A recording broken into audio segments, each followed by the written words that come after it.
Paul had driven for hours since his last encounter with the patrol officer. The desert highway stretched endlessly, quiet and dark under a sky full of stars. His mind replayed every detail of the past few nights, the glowing eyes, the strange vehicles, and the officer's extraordinary abilities. It was hard to believe that the world he had always known could hide so much beyond human understanding. As he drove, Paul felt a sense of purpose growing within him. Humanity was not ordinary, not weak, and not insignificant. The patrol officer had shown him that humans had potential, courage, adaptability, and resilience that could be recognized even by beings far more advanced than themselves. He realized that this journey was no longer just about reaching a destination. It was about understanding, observation, and carrying knowledge that could change the way he saw the universe. Suddenly, a faint pulse of light appeared far ahead on the highway. Paul slowed down, recognizing the shimmer he had seen before. His pulse quickened. It was not just light, it was energy, moving in a pattern that suggested intelligence. He knew immediately that this was another anomaly, another being traveling along the highway. The patrol officer appeared again, her vehicle materializing silently from the side of the road. The glowing symbols along the car's side cast soft light across the asphalt. She stepped out, calm and precise, her glowing eyes scanning the energy in the approaching vehicle. Paul could feel her presence even from inside his car, a mix of authority, power, and protection. "Stay in your vehicle," she instructed. "This is beyond human intervention. Watch carefully, but do not act." Paul nodded, gripping the steering wheel. He could hardly believe what he was seeing. The officer moved with incredible speed and precision, intercepting the anomaly with a combination of strength and technology. Her hands glowed faintly as she used her device to stabilize the energy around the vehicle. The being inside pulsed with bright light, but she handled it carefully, ensuring no harm came to humans or the creature itself. Paul realized that she was not just enforcing rules. She was maintaining balance. She was protecting humans and the universe simultaneously. Humanity was safe, not because they were weak or hidden, but because there were beings like her ensuring that danger could be controlled. When the anomaly was secured, the officer returned to Paul's car. Her presence was calm again, though her glowing eyes betrayed the intensity of the recent encounter. "You witnessed a rare event," she said. "Few humans ever see this. The highway is a path where forces move unseen. It is my responsibility to monitor, protect, and intervene when necessary." Paul nodded slowly. "I understand now. You are not just a patrol officer. You are a guardian, a protector of humans and their potential." "That is correct," she replied. "Humans are capable of great adaptability. They learn quickly, act decisively, and survive challenges that many other species cannot. That is why Earth is worth guarding and why I operate discreetly." Paul felt pride swell in his chest. Humans were not ordinary. They were strong, adaptable, and worthy of protection. He understood that even ordinary people could contribute to something larger. Their decisions, actions, and courage mattered in ways that few could imagine. The officer continued. "You must remember what you saw tonight, but you must also continue your life as normal. Humans are not ready to fully understand the universe, but know this: your species has potential recognized by those who watch and protect. Your growth, your courage, and your curiosity are important."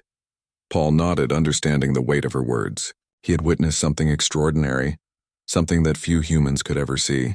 The patrol officer had shown him that humans had a place in a vast universe, a place of significance, strength, and potential. "You may continue your journey," she said. "But remember, humanity is not weak. It is strong, resilient, and capable of adapting to challenges beyond imagination. That is why you are watched and why this world is protected." Paul started his car again, feeling a quiet sense of pride and purpose. The highway stretched endlessly ahead, but he no longer felt fear or uncertainty. He felt connected to something larger, a hidden network of guardians and protectors who ensured that humanity could grow, adapt, and thrive. As he drove, he reflected on what he had learned. Humans were not just ordinary beings living on a small planet. They were capable of extraordinary things, recognized by beings who understood the universe on a deeper level. The patrol officer had shown him that humanity had potential, and that potential was worth protecting. Hours passed, and the desert night deepened. Paul's headlights illuminated the road ahead, but his mind was on the patrol officer and the events he had witnessed. He realized that the universe was vast, full of hidden dangers but also full of opportunities. Humanity had a unique place in it, and ordinary people like him could witness greatness and carry knowledge that few others could comprehend. Suddenly, a sound caught his attention. Another vehicle appeared, this one moving with unusual speed and light. Paul's heart raced. The patrol officer appeared immediately, her vehicle materializing silently from the side of the road. Her eyes glowed faintly as she assessed the situation. She moved with precision, intercepting the vehicle effortlessly. Paul watched in awe as she stabilized the energy around it, handling the anomaly with care and control. It was clear that her mission was protective, not aggressive. She ensured the safety of humans while managing forces beyond their understanding. When the situation was resolved, the officer returned to Paul's car. Her glowing eyes had softened, her presence calm and reassuring. "You have witnessed the capabilities of your protectors," she said. "Remember, humans are not weak. They are capable of extraordinary things. Adaptability, courage, and resilience make your species unique. That is why this world is watched and protected." Paul nodded. "I understand now. Humans are strong. They are capable of great things." The officer smiled faintly. "Yes, and your role as an observer and learner is important. Knowledge and understanding help humans grow. Even ordinary humans can make extraordinary contributions." Paul felt a deep sense of purpose. Humanity was not insignificant. They were capable, adaptable, and worthy of attention from beings who watched and protected the universe. The patrol officer had shown him a truth that few could ever witness. As he continued driving, Paul realized that his journey was no longer just about reaching a destination. It was about understanding humanity, observing the universe, and carrying knowledge that could inspire growth and courage. He understood that ordinary humans could rise to extraordinary challenges, especially when guided by protectors who recognized their potential. The desert night grew deeper, the stars shining brightly above. Paul felt alive with awareness and responsibility. Humanity was not weak, not ordinary, and not insignificant. They were capable, adaptable, and watched over by beings who understood their importance. He thought about the patrol officer again. She was not just a guardian. She was a symbol of what humans could achieve. Her presence inspired him, showing that humans could rise beyond their limitations and contribute to something larger. By the time he reached the edge of another town, Paul felt transformed. He understood that the highway was more than a road. It was a path of discovery, a bridge between ordinary life and extraordinary possibilities.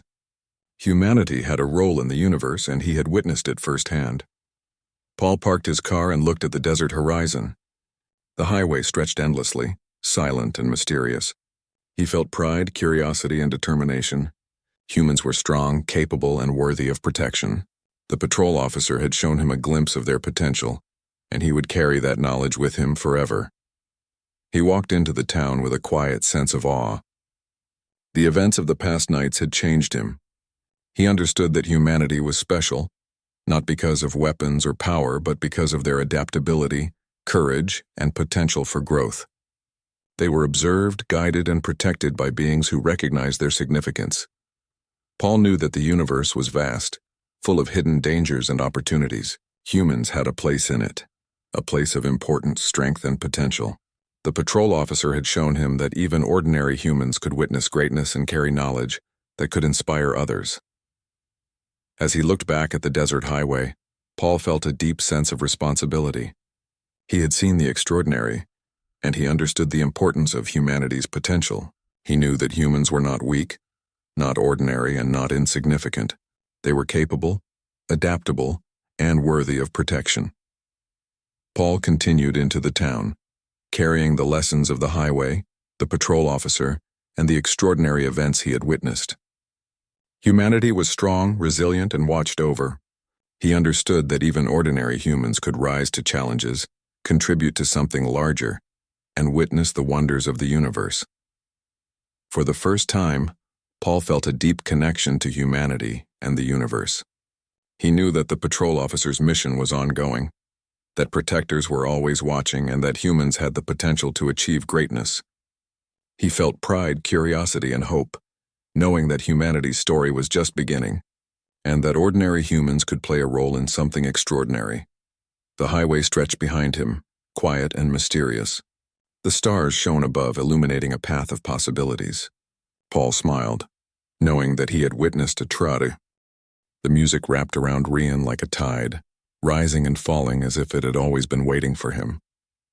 His hand rested in the Countess's palm, and he felt warmth radiate through the glove of his suit. For a moment he forgot that he was standing in a silent, ancient hall adrift near a dying star. All that seemed real was her presence, her gaze, and the rhythm that guided his every breath. The Countess Vera stepped closer. Her robes flowed like liquid silk, moving even though no air stirred. She placed her other hand gently on his shoulder. Without hesitation, she drew him into motion. Rian had never been trained in dancing. On the Aurora's path, there had been small celebrations, but nothing more than simple steps and laughter among friends. Yet now, his body moved as though he had always known the patterns. His feet glided across the polished tiles. His arm bent and followed, his motions fitting perfectly with hers. "You learn quickly," Vera whispered, her voice like a calm song carried on the wind. "I don't understand," Rian said. His voice shook, though not only with fear. There was awe in him, wonder at how his body obeyed commands that were not spoken. "How am I doing this?" Vera's eyes glowed brighter and she leaned closer. "Because I guide you. The dance is not only steps. It is the thread between you and me. You feel my rhythm and I feel your heart."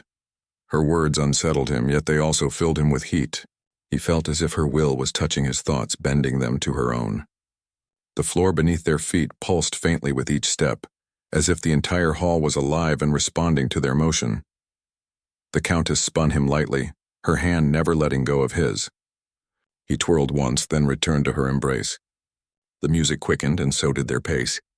Rian tried to look away, to study the hall or focus on anything else, but her eyes pulled him back. They glimmered like molten fire, endless and deep, daring him to resist, yet promising wonders if he did not. "You came when others would not," she said as they circled the hall. "I have called across the stars for many years. Many ships passed. None entered. Yet you did." "I shouldn't have," Rian said, his breath unsteady. "I broke orders. I should not be here." Her smile curved faintly. "But you are here. You are mine now." The words chilled him. He tried to pull his hand away, but her grip tightened. It was not painful, but it was unyielding. She did not allow him to step back. "I am not yours," he said, his voice firm though his heart pounded. Vera tilted her head, her long dark hair brushing against her pale shoulder. She looked at him with an expression that was both amused and curious. "Every partner says that in the beginning. It is part of the dance. Resistance, defiance, I admire it." Rian forced his feet to stumble, trying to break the rhythm, but the floor itself seemed to hold him steady. His body refused to collapse, as though unseen strings lifted him into perfect stance. The Countess laughed softly. "You cannot fall while the song plays," she said. "It will carry you forward, let it. You will not tire, not while you are mine." Her words stirred a deep fear in him, but also a strange fascination. His legs felt light, his chest strong, his every step certain. The music filled him with energy he had never known. He was no longer only Rian, the junior technician who repaired dull panels. He felt like a hero of ancient tales, someone who belonged in the center of a grand story. But he also felt the price. Each time she pulled him close, he sensed a draw, as if part of his spirit left him and flowed into her. He grew no weaker, but he knew something was being taken. "What are you doing to me?" he demanded, his voice trembling. The Countess leaned close, her lips almost at his ear. "Sharing," she whispered. "I share myself with you, and you share yourself with me. This is the bond of the dance," he shivered. "That is not sharing. That is taking." Her smile did not fade, but her eyes grew sharper like blades of light. "And yet you do not stop. Your heart matches my rhythm. You fight with your words, but not with your steps." Rian tried again to pull free, twisting his arm, forcing his legs to stop, but the song pressed him forward. The hall itself seemed to bend and sway, guiding his body like a current guides a leaf. The Countess's grip was firm, her movements elegant. She lifted him into a turn, her robe swirling around him, a storm of crimson silk. When she looked at him again, her expression was no longer amused. "It was fierce. You ask what I am," she said. "Then listen. I am not human. I am older than your species. I am of a line that endures by the essence of others. We do not drink flesh or blood, as your myths say. We drink spirit.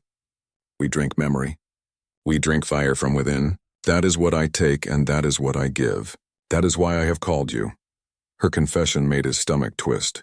So this is what you are? You want to drain me? Not drain, she said. Bind. Others of my kind drain until nothing remains. But I bind. I hold, I keep. You will not die. You will dance with me until the stars fade, and I will never let you go. Rian's heart thundered in his chest. He thought of his ship, his crew, the families on the Aurora's path. He thought of the dream he had always carried, the dream of freedom and exploration. If he stayed here, if he allowed this, then that dream would end. He would not live as himself. He would live as her shadow. I cannot, he said firmly. I will not. Vera's grip tightened further. The music rose, swirling around them in a storm. You say that now, she said. But the song will change you. Already you feel it. Already you follow.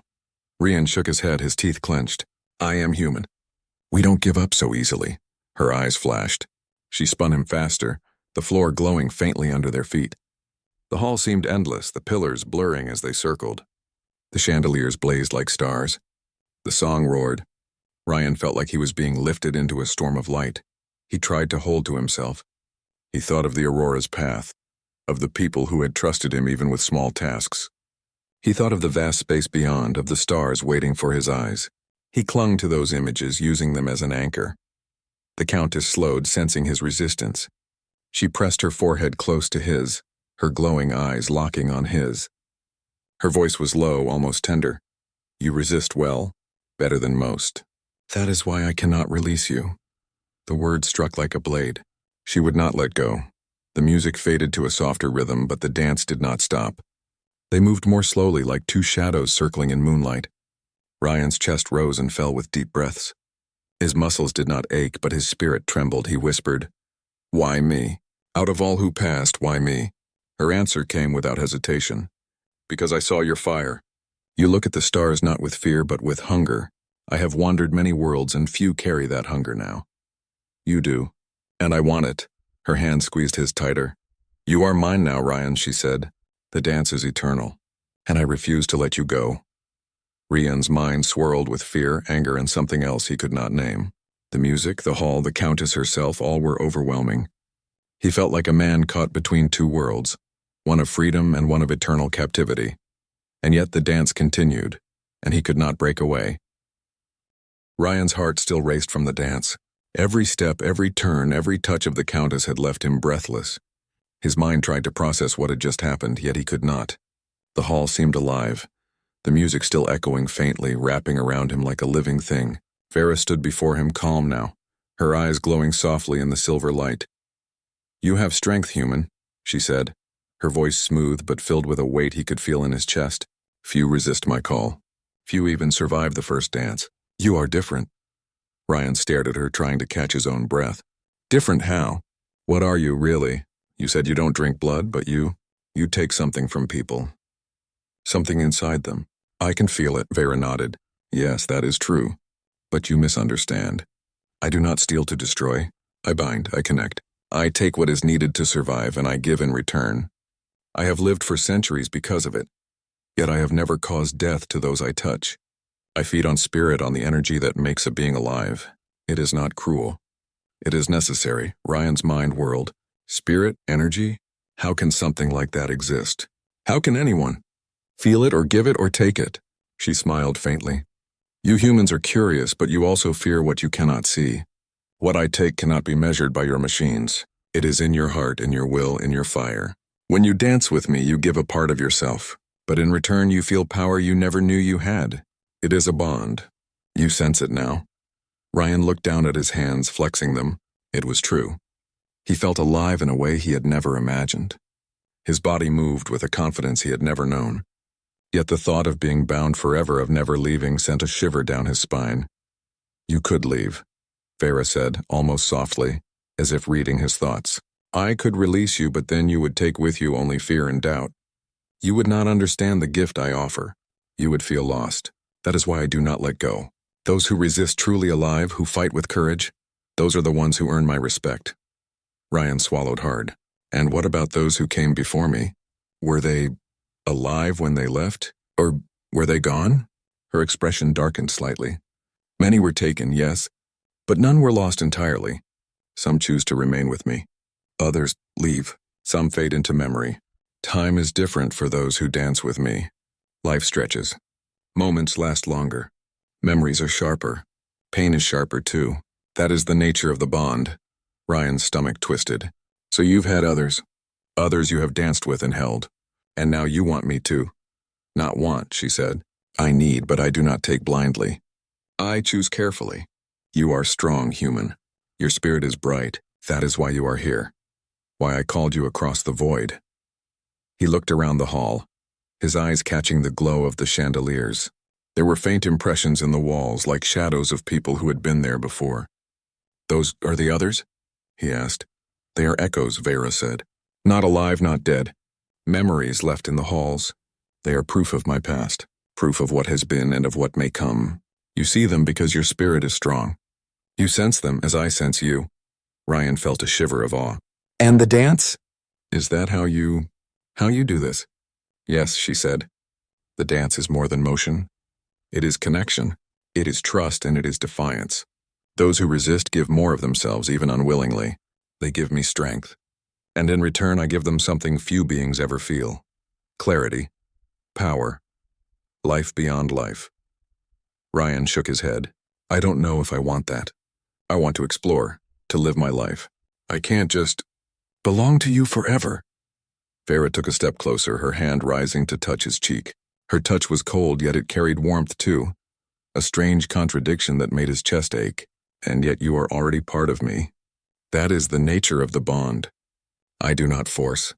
I do not lie. You feel it because you let yourself feel it. That is why I cannot release you now. Your strength calls to me. Your fire feeds me as much as I feed you. That is how it must be. Ryan's thoughts raced. He wanted to argue, to fight, to run. But the sensation in his chest, the music that still lingered in his mind, the pull of her presence, it all made him pause.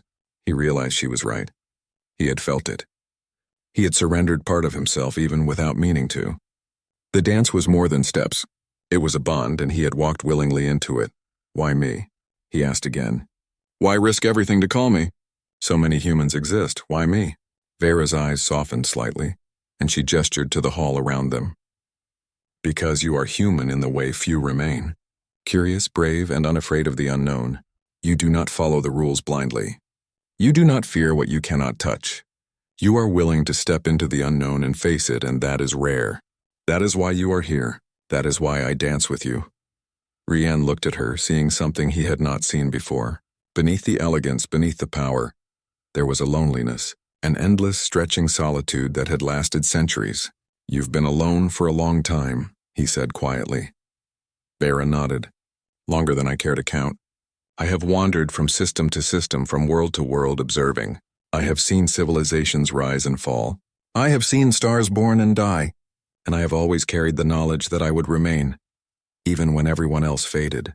That is a heavy burden, and it is why I do not let go. I need connection, yet I do not find it easily. You are different. Ryan's heart softened at her words, yet fear still clung to him. I am not ready for that. I don't even know you. I can't belong to someone like you. Vera smiled faintly. And yet you are already part of me. That is the truth of the dance. Whether you accept it or not, your spirit has joined with mine, and it will take more than fear to separate it. He stepped back slightly, trying to find balance. Then tell me everything. If I am to be part of this, I need to understand it. I need to know what I am facing. Vera extended her hand, guiding him toward the center of the hall. Then listen closely, Ryan. You are not just a human. You are a fire that shines in the void. Many beings of my kind are old, but they are cold and hollow. I am different. I have survived, yes, but I have also learned. I bind not to destroy, but to preserve. Those who dance with me remember. They gain knowledge, power, clarity, and a chance to live beyond the ordinary span of life. That is my gift, and it is also my hunger. Ryan listened, trying to take in the weight of her words. He could feel the truth in them. There was power in her presence, a kind of light and darkness combined. The pull of her energy was undeniable, yet he also knew the risk. He could be changed forever, his life no longer his own. And if I refuse? He asked. If I try to leave? Her expression hardened slightly. Then you would face the consequences of defiance. I do not harm those I take, but I do not release them without cost. The dance is not just movement. It is life and it is spirit. You cannot step away without carrying the bond with you. That is why most who resist are drawn back time and again, until they accept or until they fade into memory. Rian's chest tightened. He realized he had stepped into a world far beyond anything he had known. The Countess was not just a being of legend or myth. She was real, powerful, and eternal. He had been chosen, and now there was no simple path forward. Yet even as fear gripped him, he could not deny the pull of the bond. The music still echoed faintly in his mind, and he could feel her presence inside him guiding his heartbeat. There was strength there, a fire that made him feel alive in a way he had never imagined. "You have questions," Vera said, reading his thoughts again, "and you will have answers. But understand this, Rian, the dance is only the beginning. There is more to learn, more to face. You have survived the first step, but the journey is long and it will test you in ways you cannot yet imagine." Rian nodded slowly, his resolve hardening. He was frightened, but he would not surrender blindly. He would face what came next with his mind and heart open and with his spirit unbroken. Vera extended her hand once more. The hall pulsed with light and the faint strains of music returned. "Then come. The next step awaits, and I will not let you go. Not yet, not until you understand." Rian took her hand, feeling the warmth and the pull, the bond that connected them both. And as they moved forward together, he realized that the real journey had only just begun. Rian had survived the dance, but he felt the weight of the bond pressing down on him like gravity. Every step, every glance from the Countess reminded him that he was no longer free in the ordinary sense. He had become part of something larger, something ancient and powerful. The hall seemed to stretch endlessly, pillars shimmering, lights pulsing with the rhythm of a song that lived inside him now. "You feel it, don't you?" Vera asked, her voice calm but sharp. "The bond, the power, the connection. You cannot ignore it." "I feel it," Rian admitted, his voice tense. "And I hate it. I hate that you have this hold on me. I am human. I will not be chained, no matter what you say." Her eyes glowed brighter and she stepped closer, tilting her head as she studied him. "You do not understand, human. You are not chained in the way you think. I do not bind to harm, only to connect. Yet your fire calls to me and I cannot release you. That is the truth of your spirit. It refuses to yield, and for that I respect you. But you will also find that resistance comes at a cost." Rian clenched his fists. He could feel energy rippling through him, the song of the hall responding to their emotions. The lights pulsed faster, shadows stretching along the walls as if the hall itself had grown aware of his defiance. He took a deep breath, grounding himself, remembering the Aurora's path, the human worlds he had known and the life he wanted to live. "I won't let this control me," he said firmly. "I can fight even against you." Vera smiled faintly. "Then fight. Let me see your strength. Let the dance become a trial." The hall shifted almost imperceptibly. The polished black floor rippled like water, and the chandeliers above blinked with pulses of light. Rian felt the air thicken, his steps resisting an invisible current. The Countess moved gracefully, her robes swirling as she guided him into the center of the hall. "You must understand," she said softly. "This is not just movement. The dance tests mind, body, and spirit. If you falter, the bond strengthens. If you persist, you gain knowledge and power beyond what humans usually achieve." Rian planted his feet firmly. "Then I will persist. I am not afraid." Vera extended her hand and he met her gaze. For a long moment they stared at each other, two beings from different worlds, each measuring the other's will. Then she moved. Her steps became sharper, faster, almost like a battle rhythm. Rian mirrored her, keeping pace as best he could. The floor beneath them pulsed, light streaming in waves, reflecting the tension between them. The first challenge came in the form of illusions. Shadows flickered around them, appearing as past dancers, their faces twisted in silent warning. Rian's heart leapt. He saw figures reaching for him, whispering in voices he could not fully hear. He stumbled but caught himself. "You must not let fear take you," Vera said, her hand steady in his. "The shadows are part of the trial. They test your will. Focus, human." He nodded, forcing his mind clear. He ignored the echoes of the past, the flickering figures, and concentrated on the Countess, on the rhythm of her steps. Slowly, the shadows dissolved as if they had never existed. "Better," Vera said. "You learn quickly. But the trial is not over. The next test came as a rush of energy from the floor. Ryan felt himself lifted slightly, almost as if he were floating. The hall spun around him, pillars elongating, walls curving in impossible directions. He clung to the Countess's hand, letting her guide and steady him, but even her touch could not completely anchor him. "Keep your mind strong," she whispered. "Your body follows your spirit. If you falter, the hall will overwhelm you." Ryan gritted his teeth and focused. He imagined the Aurora's path, imagined the worlds he had dreamed of visiting.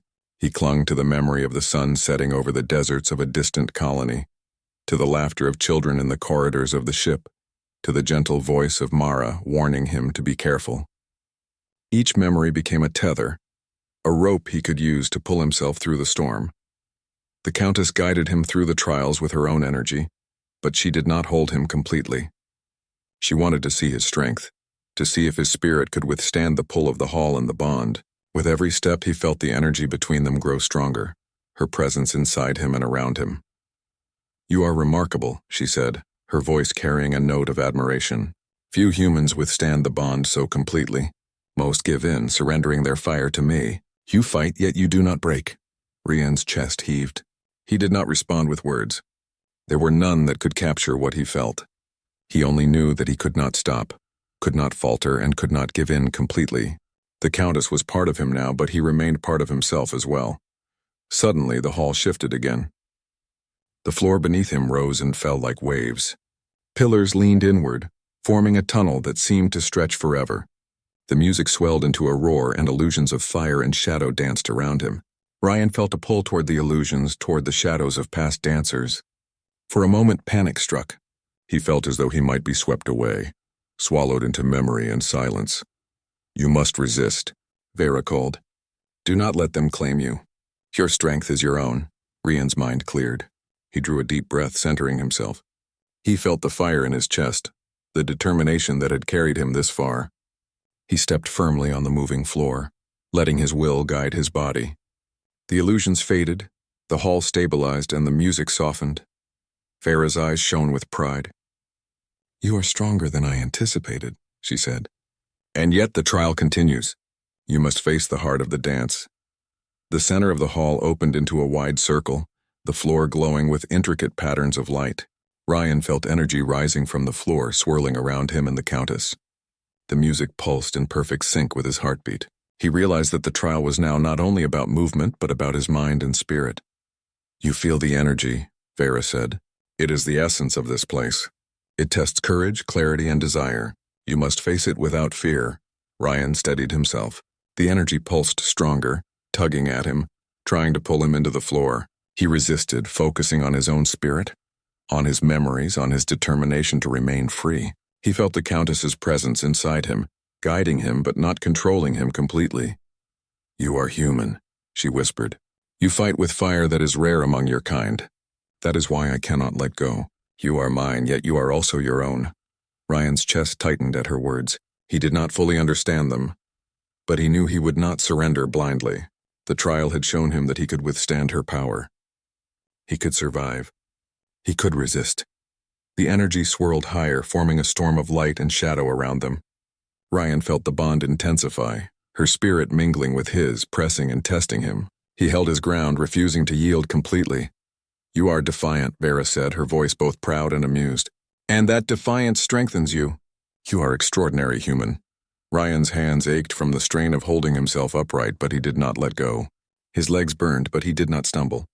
His mind raced with the knowledge of what he faced, yet he also felt a thrill, a sense of living more fully than he ever had before.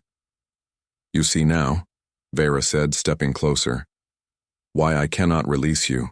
Your fire sustains me as much as mine sustains you. We are bound, and that is the truth of the dance. Only by facing the trial can you understand the depth of what we share." Ryan nodded slowly. He had faced the shadows, the illusions, the storm of energy, and he had not broken. Yet he knew this was only the beginning. The Countess was ancient, powerful, and relentless. The dance was far from over, and his trials had only begun. The hall settled into a quiet glow. The music softened. The lights dimmed slightly, but the bond remained. Ryan breathed heavily, exhausted yet alive. He looked at Vera, who smiled faintly, her expression both gentle and commanding. You have survived the struggle, she said, but you are not finished. The final steps await. You will learn more and you will be tested again. That is the way of the bond. Ryan met her gaze, determination in his eyes. He was tired, but he would not yield. He had faced her power and survived. He had resisted the illusions and the pull of the hall. He had proven to himself that his spirit was strong, and he knew that no matter what came next, he would continue to fight, to resist, and to understand the true meaning of the Countess, the dance, and the bond that now tied them together. The hall pulsed softly around them, the light and music echoing the heartbeat of their connection. Ryan felt the weight of the struggle behind him and the challenge yet to come. He was no longer just a human wandering among the stars. He was a participant in something greater, something ancient, something powerful, and the real struggle was only beginning. The hall was silent now, but it carried the echoes of the dance. Light shimmered softly along the pillars, reflecting off the polished black floor. Ryan stood at the center, his chest rising and falling with deep, steady breaths. The Countess Vera faced him, her eyes glowing faintly, full of both pride and expectation. You have survived the trials, she said, her voice calm but filled with weight. You have faced the illusions, the storm, the pull of the hall, and yet you remain strong. Few have done what you have. You are exceptional, human. Ryan clenched his fists. He felt exhaustion, yes, but he also felt something stronger. He had proven to himself that his spirit was not weak. He had resisted, he had endured, and he had survived the trials of the Countess. Yet the bond between them still pressed on him. He could feel her presence inside him, gentle but persistent, an endless weight and a persistent force he could not ignore. And now, he asked, what comes next? I cannot stay here forever. I have a life, people who depend on me. I cannot belong to you completely. Vera stepped closer, her robes flowing like liquid. You have learned much, human. But now comes the final choice.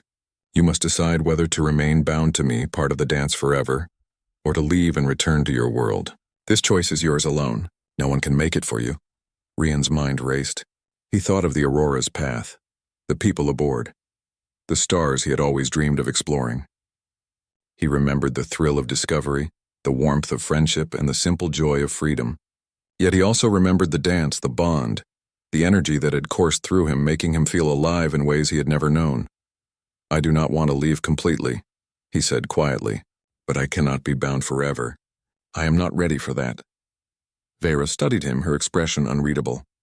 That is why this choice is difficult. I can release you, but to do so fully, you must give up part of the bond. You will leave with memory of the dance, memory of me, but you will take only what you can carry without harming yourself. If you refuse, you remain and the bond deepens. You will gain knowledge, power, and strength beyond human measure, but you will also be tied to me forever. Ryan's chest tightened. The weight of the decision pressed on him, more heavy than any storm or trial. He took a step back, looking around the hall, at the pillars, at the glowing chandeliers. He thought of the centuries the Countess had wandered alone, of the isolation she had carried, and of the fire he had seen in her eyes.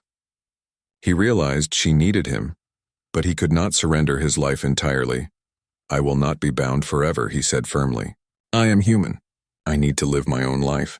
I need to experience the world on my own terms. I cannot belong to anyone completely, no matter how powerful they are. Vera's eyes softened and she reached out, touching his cheek gently. I understand your choice, Ryan, and yet it pains me. I have walked among stars for centuries, carrying loneliness that only few could ever imagine. When I dance with one who resists as you do, I feel alive. You have given me a gift I cannot repay. That is why letting go is so difficult. Ryan felt a strange ache in his chest, a mix of compassion and sorrow. He understood the Countess more than he had expected. She was not cruel or heartless. She had lived alone for centuries, seeking connection, finding it only in the rare fire of beings like him. Yet he also knew that he could not stay. His freedom, his human life, his dreams were too important to give away entirely. Then I choose to leave, he said. But I will remember. I will remember the dance, the bond, and what I have learned from you. Vera nodded, her hand lingering on his cheek. Then it is done, she said. The bond will ease, but it will never vanish completely. You will carry part of me with you as I carry part of you. That is the nature of what we share. You will live your life, but a thread of the dance will always remain. Ryan felt a warmth spread through him as the bond shifted. The pressure lessened. The presence of the Countess inside him softened. He could breathe more freely, could think more clearly, and could feel himself returning to his own center. Yet the memory of her gaze, her touch, and the dance remained vivid, impossible to forget. Vera stepped back slightly, her hands folded in front of her. "Go, Ryan, return to your ship, to your people, to your life. You have learned much and you have survived. That is more than most can claim. You have proven your spirit, and that spirit will guide you in all you do." Ryan nodded. His chest felt heavy with emotion, but he forced himself to smile. "Thank you, Countess. For everything. I will not forget." She inclined her head, a gesture both regal and gentle. "And I will not forget you, human. Few have matched my expectations, and even fewer have earned my respect. You have done both." He turned toward the exit, the glow of the hall fading behind him as he walked. The polished tiles reflected his own image, but it was faint, softened by the lingering light. He paused at the doorway, looking back one last time. Vera stood there, tall and elegant, her robes shimmering softly. Her eyes met his, and he felt the connection, a thread running between them that would never break completely. "Goodbye, Countess," he said quietly. "Farewell, Ryan," she replied. "May your fire never fade, and may you carry the memory of the dance with pride." He stepped through the doorway, leaving the hall behind. The shuttle waited in the derelict ship's hangar, silent and patient. He climbed inside, starting the engines and feeling the hum beneath him. The red light of the star glared through the viewport, but he no longer felt fear. He felt strength, knowledge, and the echo of a bond that had changed him forever. As he guided the shuttle away from the derelict vessel, he glanced back one final time. The Countess stood in the hall, a figure of elegance and power, her gaze following him even as the distance grew. He realized then that the dance was not over. It lived in memory and spirit and the bond they shared. He had survived the trials, faced the struggle, and made the choice. Yet the thread remained, subtle but persistent, a reminder of what he had experienced. Ryan knew his life would never be the same. He had seen the power of the Countess, had felt the bond of the dance, and had faced trials that had tested his mind, body, and spirit. He had survived, and in surviving he had grown stronger. The shuttle moved into the black void of space, the red giant shrinking behind him. He felt hope, courage, and determination. The stars stretched endlessly before him, filled with possibilities and adventures yet to come. And he knew deep in his heart that the dance had given him something precious, not chains, not fear, but understanding, strength, and the knowledge that he could face the universe with courage and fire. And somewhere, among the stars, the Countess continued her watch. She would wait for others, she would call across the void, but she would also remember the one human who had resisted, survived, and earned her respect. The thread of their bond would remain, subtle yet enduring, a connection across time and space. Ryan guided the shuttle toward the Aurora's path, feeling the hum of the engines beneath him and the pulse of life inside him. He was not the same as before. He had faced the extraordinary, survived the trials, and made a choice that defined him. He had learned the true meaning of courage, spirit, and the value of freedom, and he knew that, no matter what challenges awaited him in the vast universe, he would carry the fire of the dance, the memory of the Countess, and the bond that had changed him forever. He would live. He would explore. He would remember. And he would never forget the alien vampire Countess who had danced with him and refused to let go.